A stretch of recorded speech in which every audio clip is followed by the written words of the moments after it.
Hi there, and welcome back to LeanReads, the channel where we share powerful insights and personal growth lessons through great books. We dream of a green future, silent electric cars, endless clean energy, and a planet finally healed. But what if that dream hides a darker truth?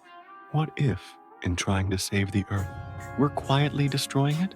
This is the Rare Metals War, the untold story of the hidden cost behind our green revolution. If you enjoy what you hear and want to dive deeper, we've included a link to the book in the description below. Now, let's get started.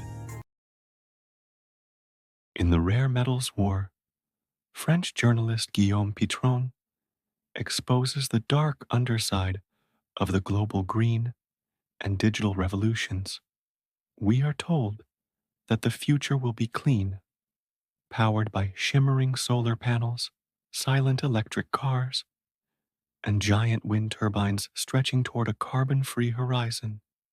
But what if this bright vision hides a grim reality beneath the surface? Pitron takes readers on a 6-year investigation across continents, from illegal mines in China and cobalt pits in Africa to high-tech labs in Japan and France. He interviews miners, engineers, policymakers, and victims of toxic waste to reveal an inconvenient truth. The path to a green future is paved with dirty metals. Behind every smartphone, solar panel, and electric battery lies a brutal and often invisible battle for rare earth elements, the 17 strategic metals essential for modern technology. These materials are concentrated in only a few countries, creating a new kind of geopolitical tension. As the West turns away from fossil fuels, it becomes increasingly dependent on China, the dominant player in rare metals production. Pitron argues that the so-called clean energy revolution is not as clean as it seems, and that the race for green technology might simply replace one form of environmental destruction with another. Guillaume Pitron is an award-winning French journalist, author, and documentary filmmaker specializing in natural resources, technology, and geopolitics. His investigative reports have appeared in Le Monde Diplomatique, Le Figaro magazine, and numerous international outlets. He spent over a decade researching the global supply chain of rare metals, culminating in The Rare Metals War 2018, English edition 2020, which has sold over 100,000 copies and been translated into 12 languages. The book won France's Economic Book of the Year award and has inspired the acclaimed documentary The Battery Century. The dark side of the green and digital revolution. Imagine a world where silent electric cars glide smoothly along clean streets. Homes are powered by sunlight and wind, and every electronic device we own is smarter, smaller, and more energy efficient. That is the bright promise of the green and digital transition, a world free from oil and coal, where technology and sustainability march hand in hand toward a cleaner future. But journalist Guillaume Pitron pulls back the velvet curtain on this dazzling stage, revealing what's really happening behind the scenes. And what he shows us is far from the utopian dream we've been sold. The hidden foundation, rare metals. At the heart of this revolution lies a paradox, one built upon a group of mysterious elements known as rare metals. These aren't the glamorous treasures of gold or silver. Instead, they are a family of about 30 obscure elements with strange, futuristic names: neodymium, dysprosium, tantalum, cobalt, lithium, and more. They recalled rare not because they re-scarce in the Earth's crust, but because they are dispersed and difficult to extract. To obtain a single kilogram of rare metal, miners must dig through and process tens or even hundreds of tons of rock and soil. Yet these elements are essential to everything we associate with a cleaner, high-tech world, from the powerful magnets in electric car motors and wind turbines to the high-efficiency solar panels on our roofs and the microchips in our smartphones and computers. A green illusion built on dirty realities. Here lies the cruel irony. The process of mining and refining these metals is an environmental nightmare. It requires enormous quantities of water and energy and involves the use of toxic chemicals such as sulfuric and hydrochloric acid. For every gram of rare metal produced, hundreds of kilograms of radioactive and chemical waste are generated, often containing thorium and uranium. These poisons seep into the soil and water, leaving behind contamination that can last for centuries. Pitron calls this the dirty paradox of the Green Revolution. To create technologies labeled as clean, humanity has built one of the dirtiest industries on the planet. We are, he warns, cleaning our house by sweeping the dirt under someone else's carpet. The geopolitical cost, a new form of dependence. But the darkness of this story is not only ecological, it's also geopolitical. When Western nations, under public pressure and strict environmental laws, began shutting down their own polluting mining operations, they unknowingly handed the strategic advantage to one country, China. By accepting environmental devastation in exchange for industrial dominance, China became the world's near monopoly supplier of rare metals, controlling roughly 80–90% of global production. This has created a new kind of dependence, one more subtle and dangerous than our past addiction to oil. The West, once desperate to escape the grip of Middle Eastern petroleum, now finds itself bound to Beijing for the materials that power its green future. A new war of the 21st century. Pitron calls this conflict the new war of the 21st century. It is not fought with tanks or missiles, but with contracts, patents, and supply chains. The battlegrounds are not deserts or oceans. They are boardrooms, government ministries, and global stock markets, where nations compete for access to the strategic resources that will define the century ahead. From consumer electronics to electric grids and advanced weapon systems, whoever controls the flow of rare metals controls the future. And for now, the balance of power tilts heavily in one direction. Pitron's chilling conclusion is clear.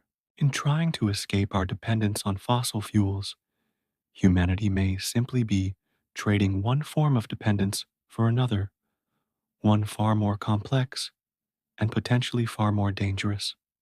The Green Revolution may promise salvation, but the rare metals war reminds us that every transformation carries a hidden price.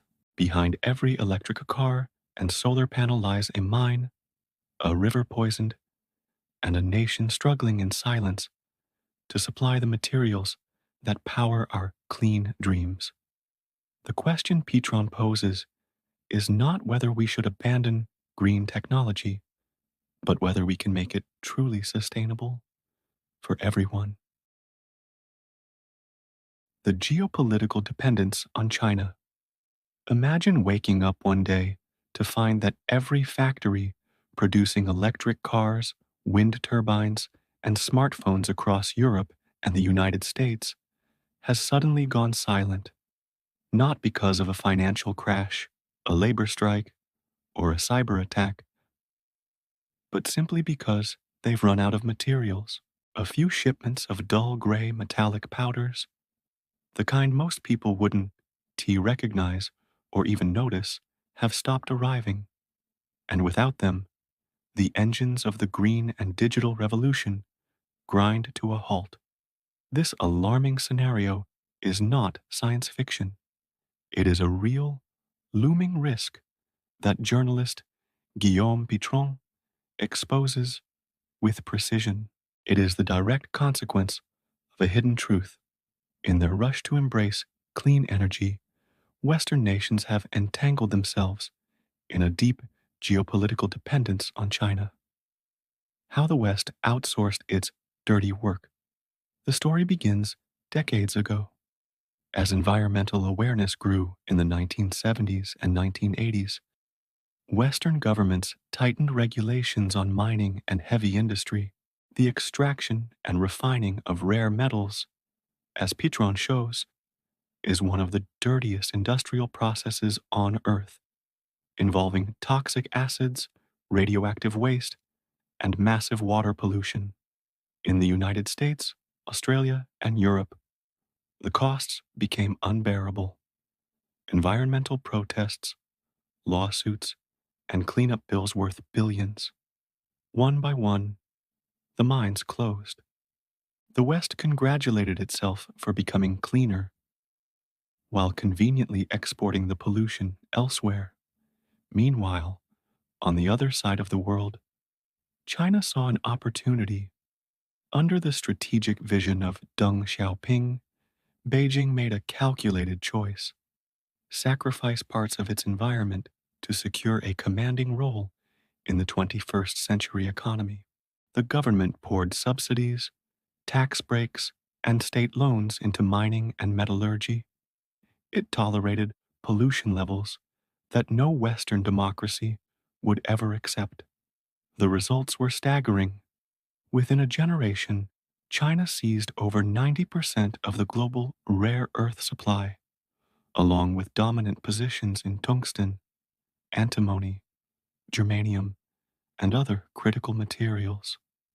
While the West boasted of its green conscience, it had quietly handed China control over the essential building blocks of its clean future. Pitron describes this moment bluntly. In trying to cleanse its own backyard, the West placed the noose around its own neck. Rare earths as a weapon of power. This dependence is not merely economic, it is profoundly geopolitical. Pitron recounts a pivotal event from 2010 when tensions flared between China and Japan over the Senkaku Diaoyu Islands. In retaliation, Beijing suspended rare earth exports to Japan. The effect was immediate and devastating. Japan's high-tech industries, from hybrid cars to advanced electronics, came to a near standstill. The message to the world was unmistakable. We hold what you need, and we can turn off the tap anytime we choose. The episode was a geopolitical thunderclap. Western leaders suddenly realized that the foundation of their technological dominance rested on materials controlled by a rival superpower. Yet by then, it was far too late. Rebuilding a domestic mining and refining industry after decades of neglect was, and still is, an enormous challenge. It requires not only reopening mines, but reconstructing entire supply chains.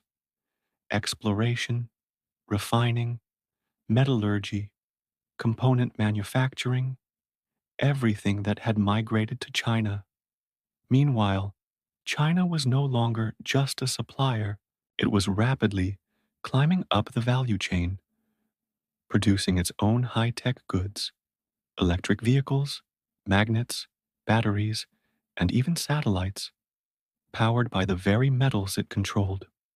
A strategic vulnerability at the heart of the West. The stakes go far beyond smartphones and solar panels. Rare metals are the lifeblood of modern defense systems. Stealth fighters, smart missiles, radar arrays, and satellites all rely on these elements. Pitron warns of an unsettling paradox. In a future conflict, the Pentagon could find its most advanced weapons dependent on materials controlled by its adversary. It as a chilling thought, the notion that the world's most powerful militaries could be strategically crippled not by bombs, but by the absence of a few critical minerals. This, Pitron argues, is the fatal flaw of the West's green dream.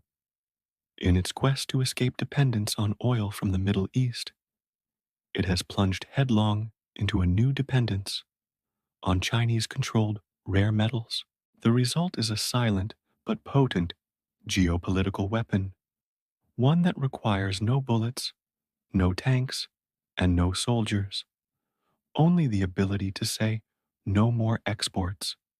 What Pitron reveals is not just an environmental paradox, but a strategic trap. The global transition to clean energy, meant to liberate nations from the tyranny of oil, has replaced it with a new kind of servitude, one hidden deep within the global supply chain. The future of green technology, it seems, will depend not only on innovation and sustainability, but also on whether the world can free itself from the metallic grip of China's rare earth empire. The environmental cost of green technology. When we hold a sleek smartphone in our hands, drive a silent electric car, or watch the majestic blades of an offshore wind turbine turning gracefully against the sky, we often feel a quiet sense of pride. We are told we are helping to build a cleaner, more sustainable future. But Guillaume Pitron challenges us with a deeply uncomfortable question. Do we truly know the environmental price paid to create these so-called green products? And perhaps more disturbingly, that price is not paid in Paris, Berlin, or California, but in distant places most of us will never see. Baotou, the capital of rare earths and of pollution. Pitron takes us to such a place. Baotou, in Inner Mongolia, China, known as the capital of rare earths. Behind the glamorous title lies a nightmare. He describes an enormous artificial lake of toxic sludge stretching for miles across the plain, a byproduct of the factories that refine rare earth metals for the world's green technologies. The surface of the lake is thick, bubbling, jet black. The air reeks of chemicals. Each year, millions of tons of acidic, radioactive waste containing thorium, uranium, and heavy metals are dumped here. What was once fertile grassland has become a poisoned wasteland.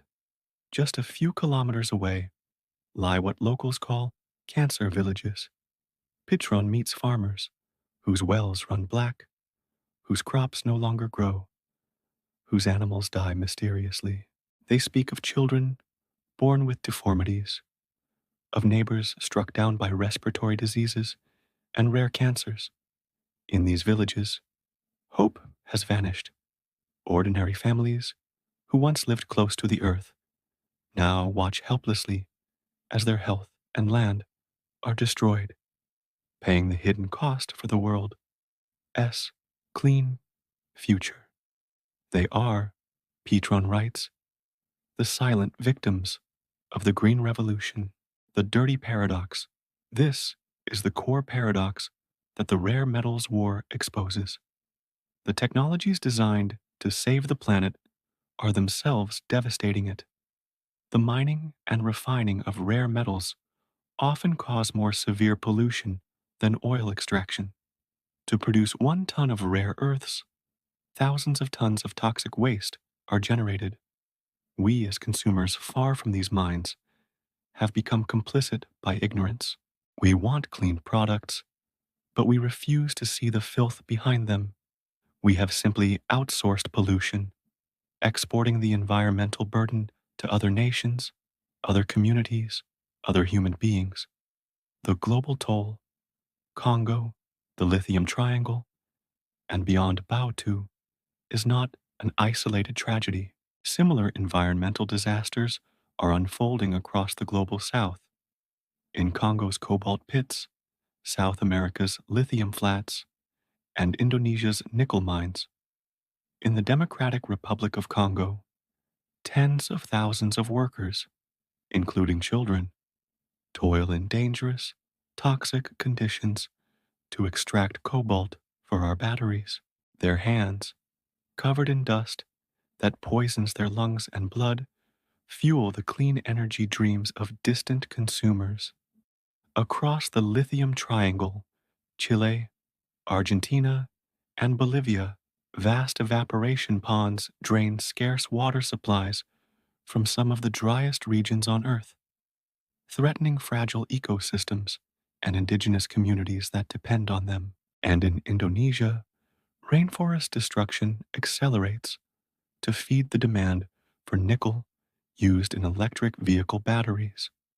The environmental cost of green technology is not measured only in emissions or waste statistics.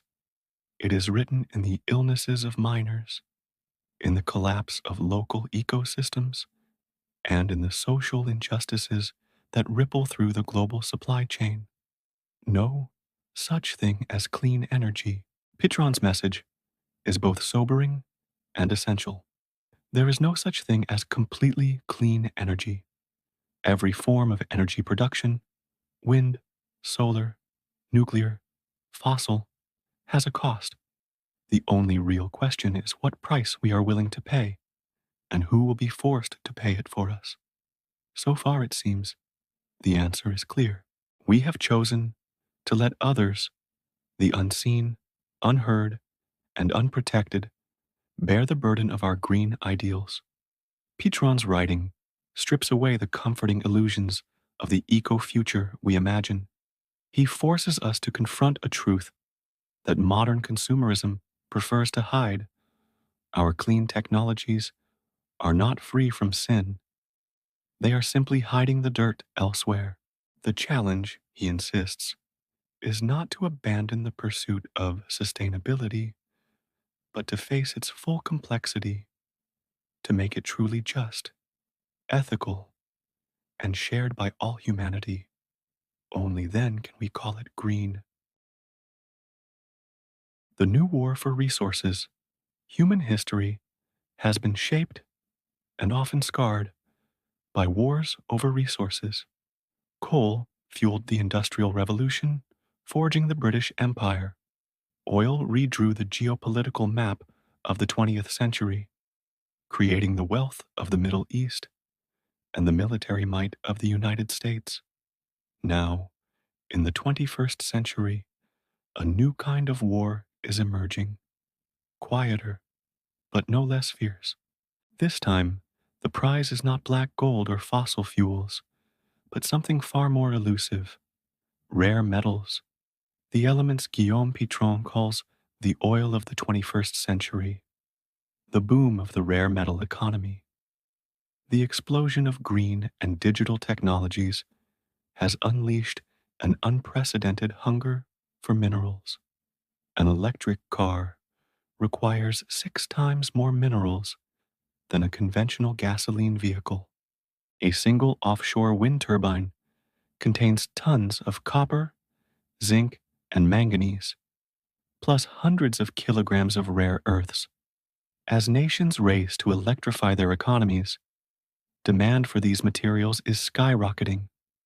The result is a modern-day gold rush, transforming forgotten deserts, mountains, and jungles into new frontiers of strategic competition. This new war is not fought with bombs and tanks. It takes the form of corporate takeovers, trade deals, legal battles, and industrial espionage. Multinational corporations, backed by their governments, are spending billions to secure access to the mineral veins that will power the future in Africa, South America, and Asia. China's head start. China, once again, holds the advantage, building on decades of strategic foresight that began under Deng Xiaoping, Beijing has moved aggressively to dominate every link in the rare metal supply chain. It not only mines and refines rare earths at home, but also invests in and acquires mines across the globe, from Congo and Zambia to Australia and Greenland.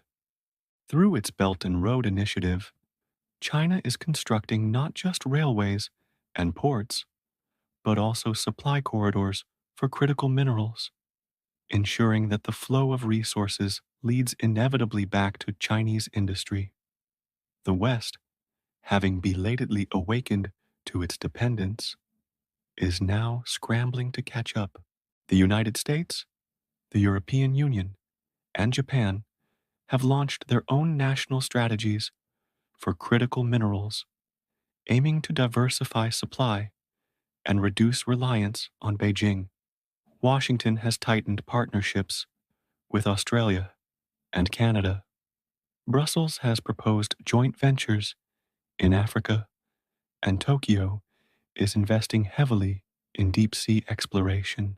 But as history shows, when empires chase resources, tensions rise. New frontiers, the deep sea, and outer space. Pitron reveals that the next battlefields are not on land at all. They lie beneath the oceans and beyond the earth. On the ocean floor, vast fields of mineral-rich nodules contain manganese, cobalt, nickel, and rare metals vital to battery technology. Nations are racing to stake claims and develop deep-sea mining technologies, despite scientists warning that disturbing these fragile ecosystems could cause irreversible damage. Even farther afield, the asteroids orbiting our planet are believed to hold unimaginable reserves of precious metals. Private companies, with the quiet blessing of their governments, are already planning missions to mine them. The resource war, Pitron writes, is no longer confined to Earth. It is going interplanetary, a new geopolitical order in the making. Like coal and oil before them, rare metals are once again redrawing alliances and rivalries. They determine who will thrive in the next industrial revolution and who will be left behind. This struggle underscores an ancient truth. No matter how advanced our technology becomes, civilization still rests on the extraction of Earth's raw materials.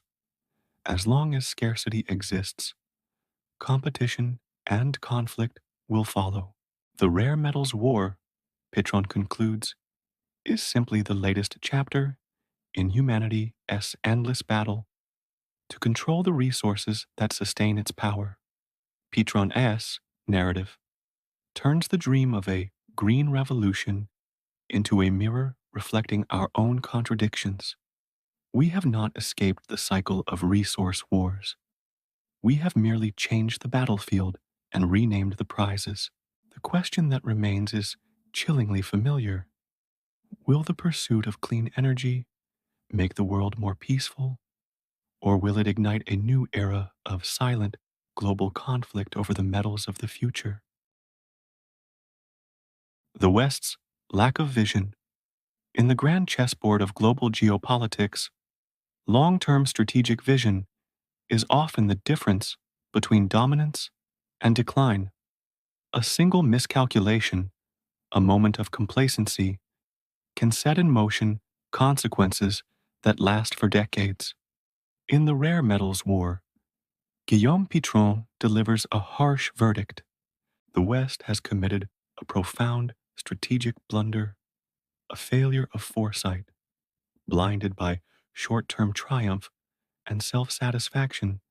After the Cold War, Western nations allowed their industrial independence to slip away, and now find themselves perilously dependent on their strategic rival. A fatal error.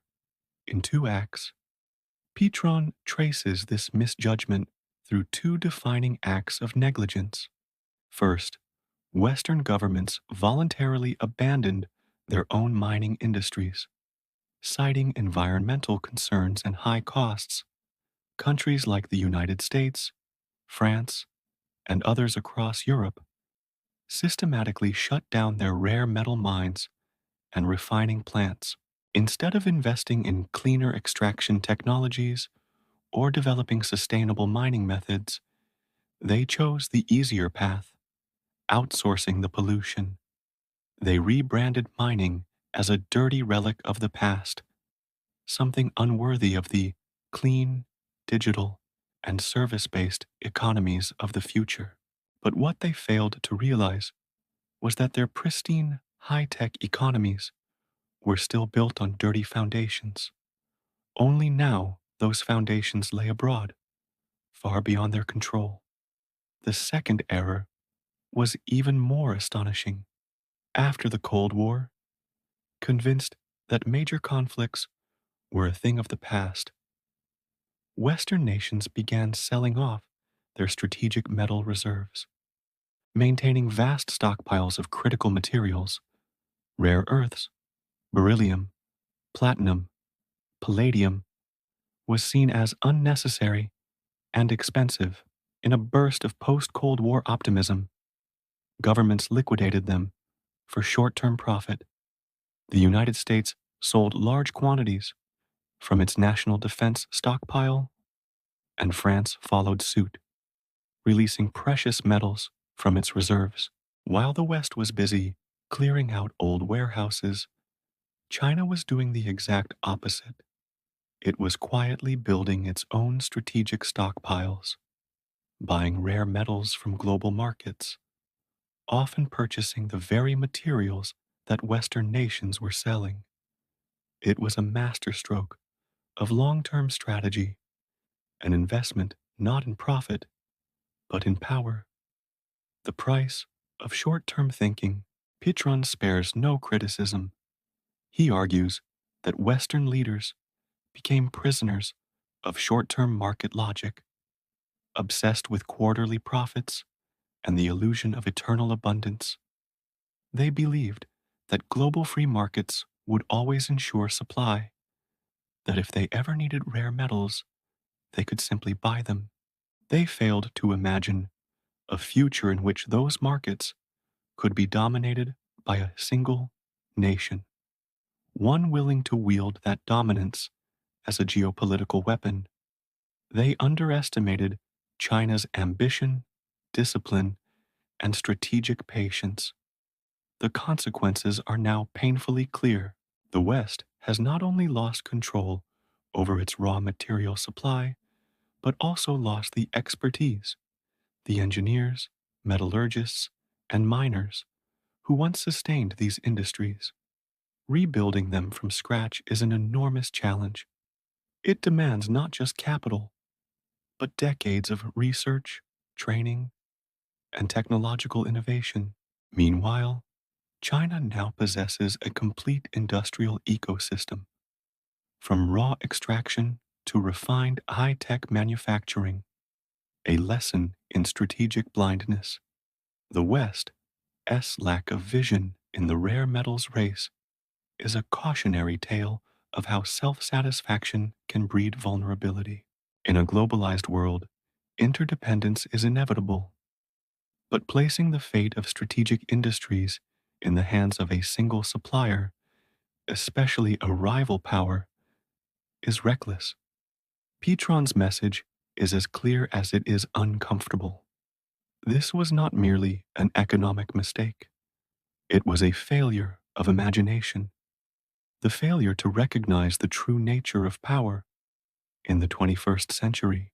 In chasing the mirage of a clean, post-industrial utopia, the West traded resilience for convenience and is now paying the price for its blindness. The story of the West's complacency is not just about metals or markets. It's about how civilizations lose their edge, not through defeat, but through the quiet decay of strategic thinking. As Pitron reminds us, history rarely forgives those who confuse comfort with security. The transformation of the global value chain. In economics, there is a concept known as the value chain. It describes all the stages required to bring a product to life, from conception and design to raw material extraction, manufacturing, marketing, and final distribution. Traditionally, the two ends of the chain, design and branding, generate the most profit, while the middle stages, mining, refining, and assembly, yield the least. For decades, globalization followed this neat hierarchy. Western nations controlled the high value ends, while developing countries like China handled the lower value, labor intensive work. But as Guillaume Pitron demonstrates in The Rare Metals War, that order has been dramatically overturned.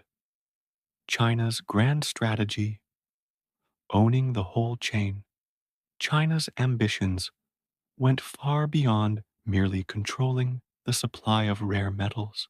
That was only the first move in a far larger plan to ascend the entire value chain from the bottom rung of raw material extraction to the top tiers of high-tech manufacturing and innovation. Beijing never intended to remain the world's dirty workshop, digging and smelting for others' profit. It wanted to create its own brands, technologies, and industries to capture the largest share of global value, and it used rare metals themselves as the weapon to achieve that vision. The trap of attraction. China's strategy was elegant in its simplicity. First, it enticed Western manufacturers to relocate production to Chinese soil.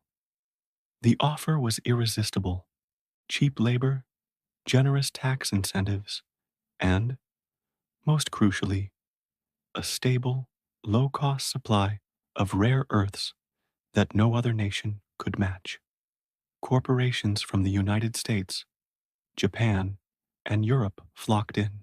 They set up factories to produce the components of the green and digital revolutions: magnets, batteries, chips, confident they were merely outsourcing low-value tasks while retaining their core technologies at home. But they underestimated their host. Foreign companies were required to form joint ventures with local firms and share technology. Step by step, Chinese engineers learned, replicated, and eventually improved upon Western know-how. Once China mastered the technology, it tightened the noose.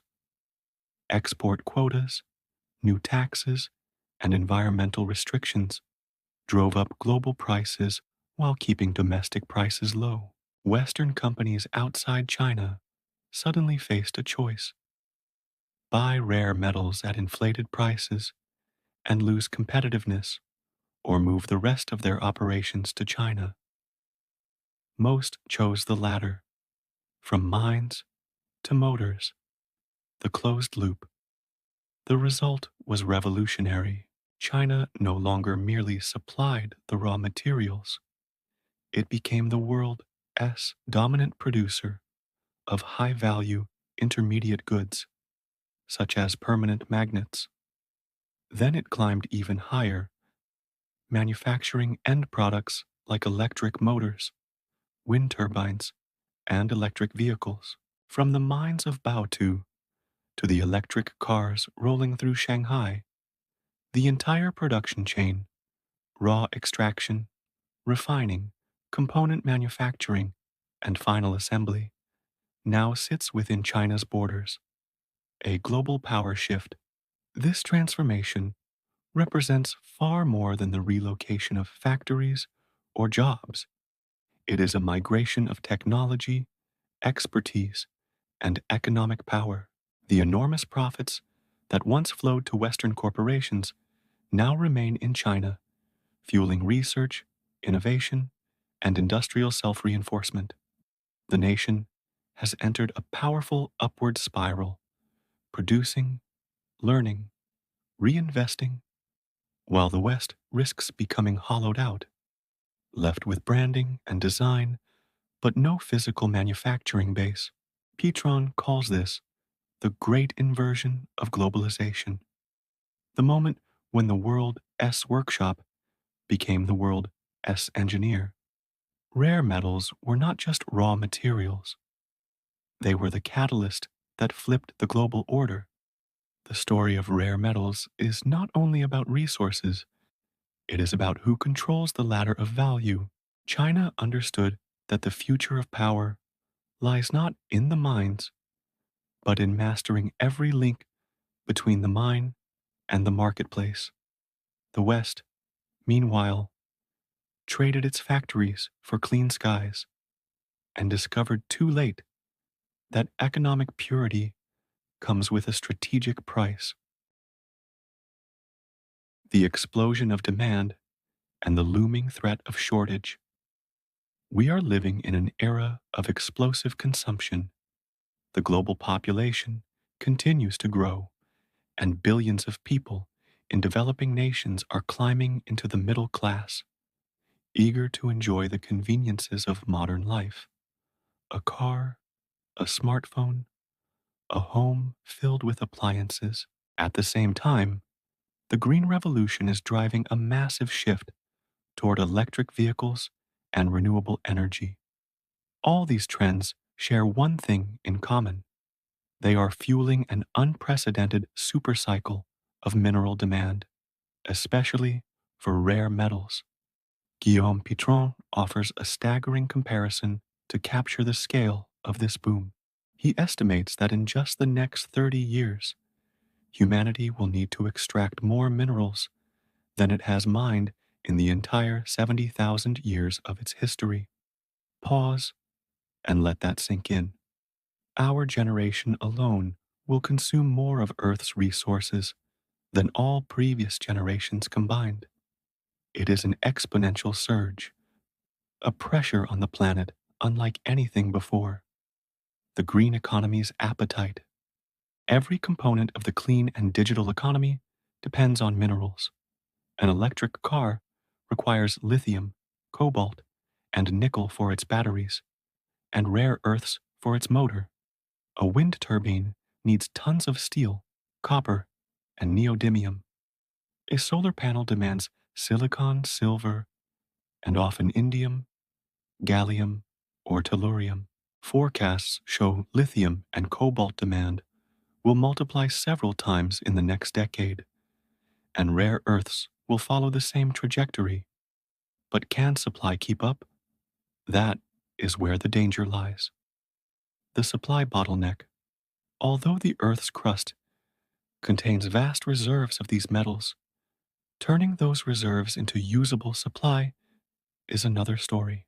Finding, exploring, and bringing a new mine into production can take 10 to 20 years, a timeline completely mismatched with the skyrocketing pace of demand. Meanwhile, the quality of known deposits is declining. The easiest, richest ores have already been exploited. Now, companies must dig deeper, in harsher, more remote environments, or even venture beneath the ocean floor. To produce the same quantity of metal, they must process far more rock, consume more energy and water, and generate far more waste. The costs rise, and so does the environmental toll. The geography of risk supply is also geographically concentrated, creating new points of vulnerability. China dominates the rare earth market.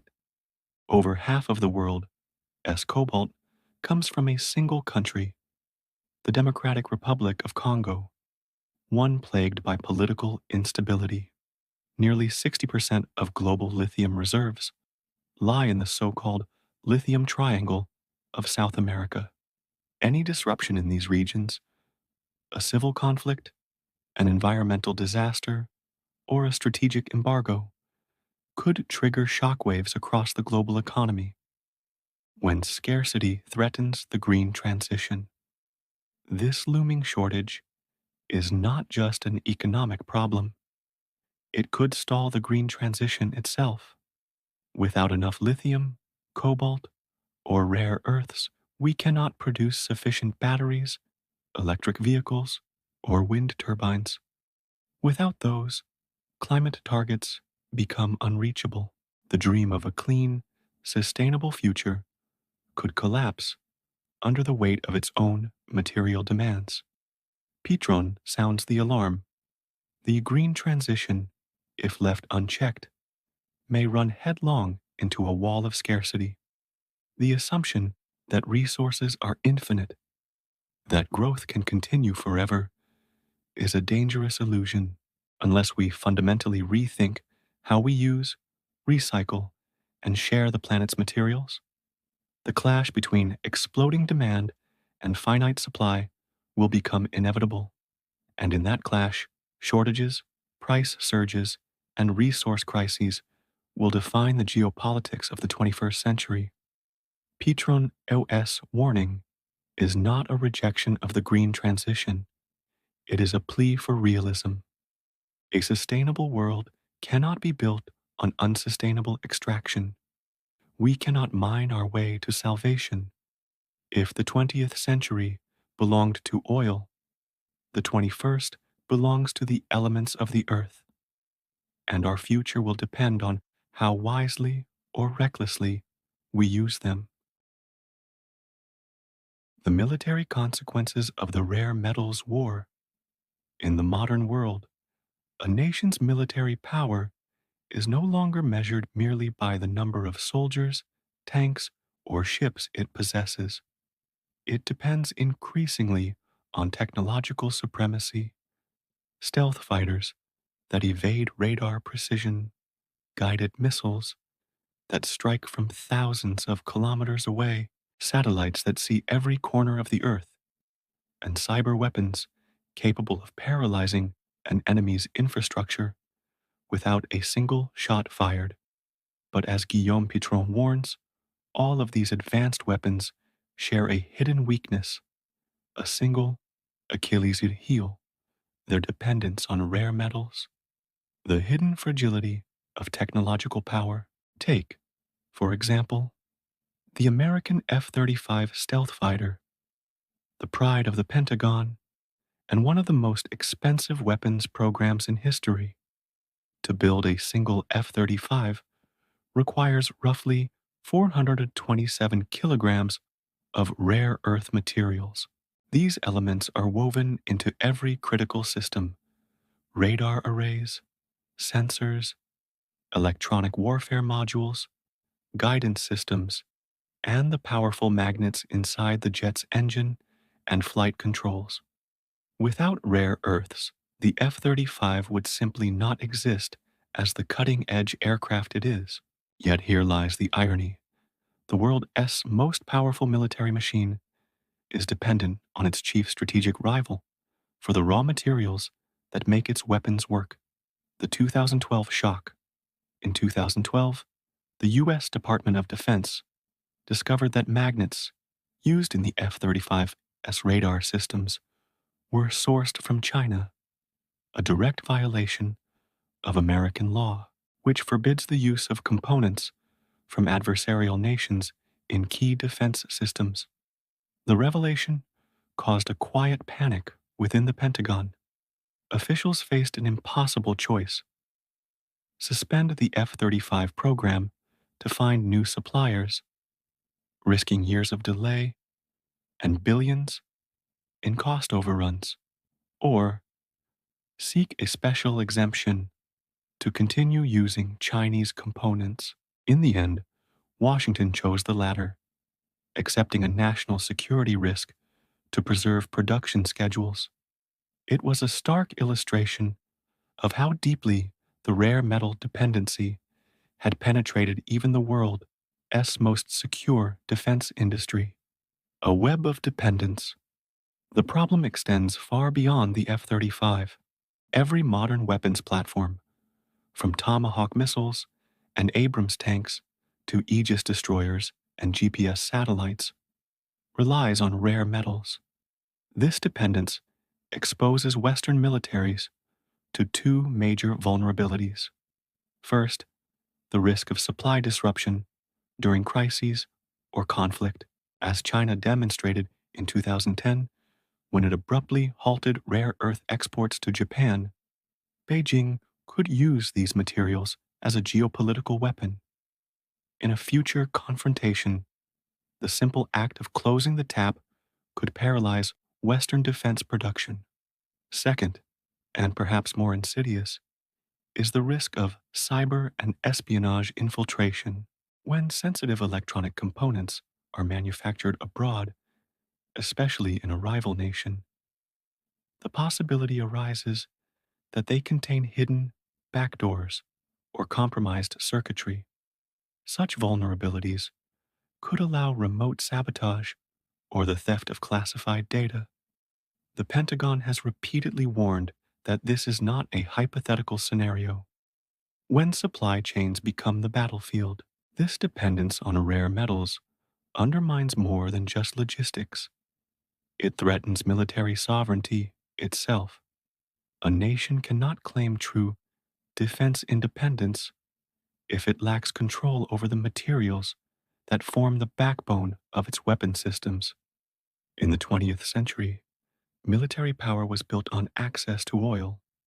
In the 21st, it is built on access to rare elements buried deep within the earth.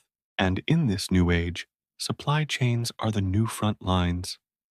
The rare metals war, Pitron argues, is therefore not only an economic struggle, but also a security struggle, an invisible conflict that may determine the global balance of power for decades to come. The lesson is clear. Technological dominance means nothing if it rests on materials controlled by one rival.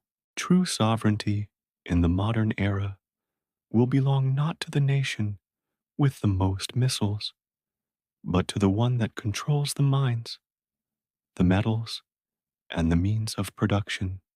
The battles of the future will not only be fought in cyberspace or the skies, they will be fought in the supply chains beneath our feet. Guillaume Pitron, S. The Rare Metals. War is not merely a book about minerals. It is a mirror held up to our civilization. Behind the gleaming facade of electric cars, wind turbines, and digital devices lies a deeper contradiction. Humanity's pursuit of a cleaner, smarter, and more sustainable future may be sowing the seeds of its next great crisis. Pitron exposes a truth we would rather ignore, that every technological revolution carries within it a material shadow. The green transition, often presented as an escape from the polluting age of oil, is in fact a vast reconfiguration of extraction. We have not ended our dependence on finite resources. We have merely changed its color from black to metallic gray. The new foundations of power. In the industrial age, oil defined geopolitics. Whoever controlled the wells controlled the world. Today, rare metals have quietly taken their place. They are the invisible currency of the 21st century, embedded in batteries, satellites, smartphones, and weapon systems. The great irony is that the green and digital revolutions, both born from the desire to democratize energy and information, have produced a new hierarchy of dependence. By offshoring mining and refining, the West traded ecological virtue for strategic vulnerability, surrendering control of the raw materials that underpin its prosperity and defense. China, by contrast, played the long game, accepting short-term environmental sacrifice to gain long-term industrial power. In doing so, it inverted the global hierarchy from supplier of cheap labor to master of strategic supply chains. This, Pitron argues, is not just economic foresight, it is geopolitical genius. The illusion of clean technology. Pitron's investigation dismantles the comforting myth of clean technology. There is no such thing as zero impact, only the shifting of burdens across borders and generations. The electric car glides silently through Paris, but its components carry the echo of poisoned rivers in Inner Mongolia. A smartphone connects the world, but each vibration hums with the labor of miners in the Congo.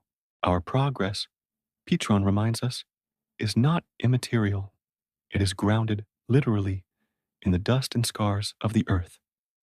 The return of material limits, perhaps the most profound insight of the rare metals war, lies not in its economic analysis, but in its philosophical warning.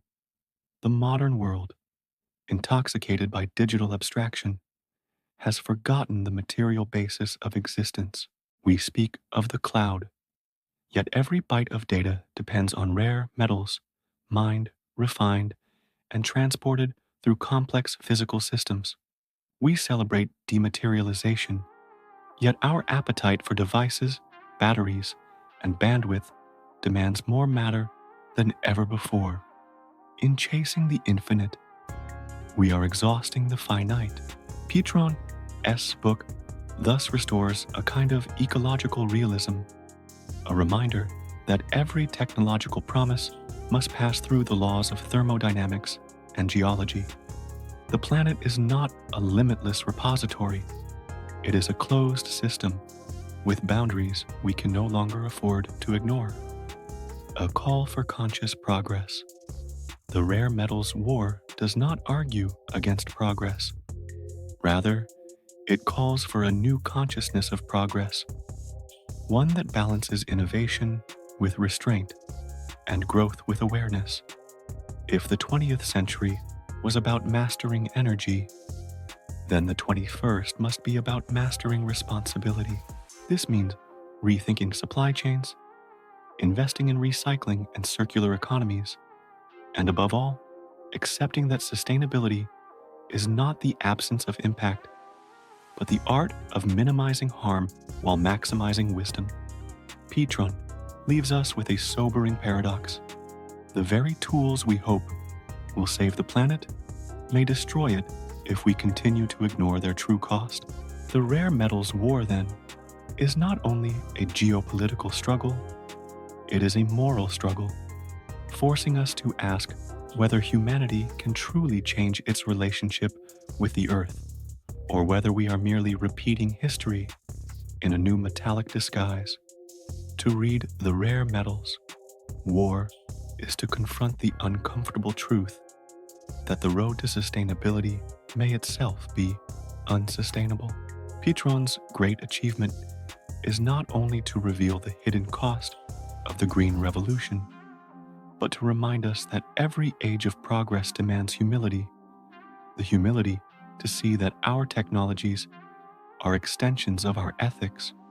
The question he leaves us with is both haunting and essential. Will the 21st century finally learn to build a civilization that extracts less and understands more, or will we once again turn the promise of salvation into the machinery of our own undoing? The rare metals war reminds us that the future is never given. It is mined, refined, and chosen.